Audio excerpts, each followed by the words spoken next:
On May 3, 2023, Matt Hamilton, who had previously held a position of prominence as an executive at Ripple, made a statement that caused a stirring.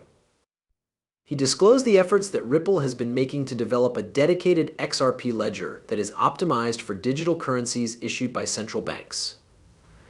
Hamilton provided some information regarding cryptocurrency companies who are now working on improving a private variant of the XRP ledger for those digital currencies that are backed by the state. His views carried a lot of weight because he had previously served as the head of developer relations at Ripple, but questions were raised. On this covert ledger, did the value of XRP correspond to what the general public believed it to be? Alternatively, was it something completely different? One of the most well-known venture capital firms, Black Swan Capitalists, asserted that they had perused this exclusive ledger. They also shared photos displaying the astronomical price of XRP on this elusive site, which was $327,000, which sparked a frenzy of rumors from the beginning. Greetings and thank you for visiting Shiba Inu Land, your one-stop shop for anything and everything pertaining to XRP. In the event that you are new to this site, be sure to click the subscribe button and ring the bell in order to receive the most recent information regarding all of our XRP discussions. Having fun with my content? Show your appreciation by giving that thumbs up and feel free to share your thoughts in the comments section below. As a result of this discovery, a raging debate ensued on the true price of XRP on this private version, as well as the mere existence of the ledger itself. On the other hand, this is when things start to get complicated. Recently, we were fortunate enough to come across a podcast segment that made reference to the Republic of Palau. Is it important to know this? It is essential to take note of the connection that Ripple and the Republic have already created, particularly when the two companies were the driving force behind the world's first stablecoin trial that was built on the XRP ledger. According to the theory, these stakeholders ought to be aware of the XRP price that is recorded on this secret ledger, as well as the more specific information on its existence. Over the course of today's program, we will solve this enigma. A video clip that features none other than the Minister of Finance of the Republic of Palau is about to be made available to you. In addition, you should brace yourselves because he will delve deeply into the discussion on public versus private ledgers, the basis for their stablecoin, and the potential worth of XRP in the future. So let's get right down to the video clip. We made the decision to use the public XRP ledger. First and foremost, because of its openness, it has always been of the utmost importance that we communicate our ongoing projects and milestones in an open and honest manner. As of this moment, the voyage has been gratifying. Despite the fact that it has not been devoid of difficulties, it is pioneering work, a test, and an experiment. From the beginning to the end, Ripple's assistance has been of great assistance in overcoming these obstacles. Upon the conclusion of the video, it becomes abundantly clear that the Ministry of Finance of the Republic of Palau places a high priority on the public ledger due to its transparency. Nevertheless, their statement does not make any affirmative or negative statements regarding the existence of a private ledger. I am left the door slightly ajar in preparation for its possible actuality. A lot of people are interested in knowing how much XRP is stored on this reported private ledger. At this very moment, we are going to broadcast a small audio clip that we have obtained from another podcast.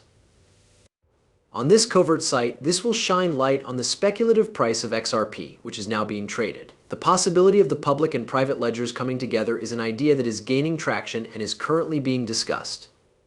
Should this be true, it would allow for the consolidation of their prices, resulting in an average. However, this is still a matter of speculation because there is no concrete evidence to support it.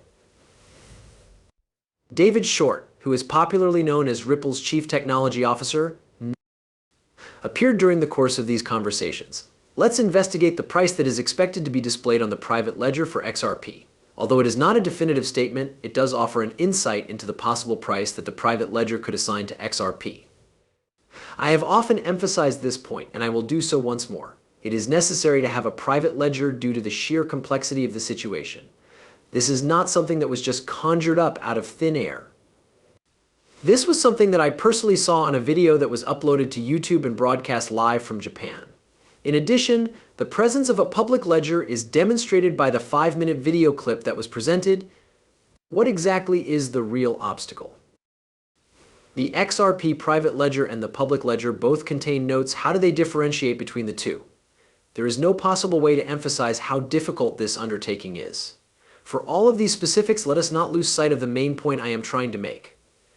I sincerely believe that there will come a day when the lines between public and private ledgers will become blurry, that they will merge into one. On the horizon, there will be a convergence. However, before we can see that day, we need regulations that are both strong and unambiguous. Consequently, this eliminates any possibility of confusion in the event that they finally work together. That they are still in the experimental phase with their private ledger is what I have gathered from my observations. Adding a huge new dimension to this story is the Bank of Japan, which is now being discussed, also known by the acronym SBI. Recently, they made public their plan to engage in the business of lending XRP. It is not a trivial subject at all. A clear indication that key companies in the financial industry have taken a great interest in XRP is provided by this signal. The launch of this new loan service highlights the bank's aim of leveraging XRP for institutional transactions. However, it raises the question of why Japan would venture into XRP lending if they did not believe that the cryptocurrency would play a significant role in the future. When you take into consideration the strategic move that the Bank of Japan has made, the position that I am expressing becomes extremely convincing. Following the completion of a large number of tests and the determination of the appetites of both individuals and institutions for XRP, they are now considering lending it. Rather than merely being a loaning exercise, this is a strategic banking maneuver that is being done in order to capitalize on the growing trend of Bitcoin. It is not simply the speculative value of XRP that makes it appealing, it is also a promising tool for international transactions on a vast scale for retail consumers and on the business-to-business front. Currently, we are observing a tremendous shift in paradigm. Financial institutions are not simply storing XRP, rather, they are incorporating it into functional utility initiatives in order to take advantage of its potential for facilitating smooth payments across international borders and transfers within the institutions themselves.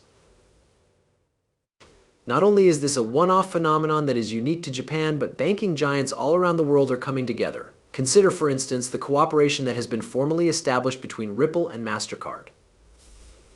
MasterCard is not only a card corporation, rather, it is a giant in the field of payment processing that incorporates a huge network of subsidiary businesses. With this cooperation, Ripple is not just integrating with the core arm of MasterCard, but also with other companies.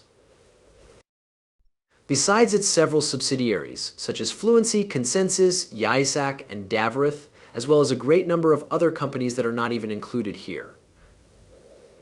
The fact that they are working together is not only an endorsement, rather, it highlights the potential for scale and liquidity, respectively.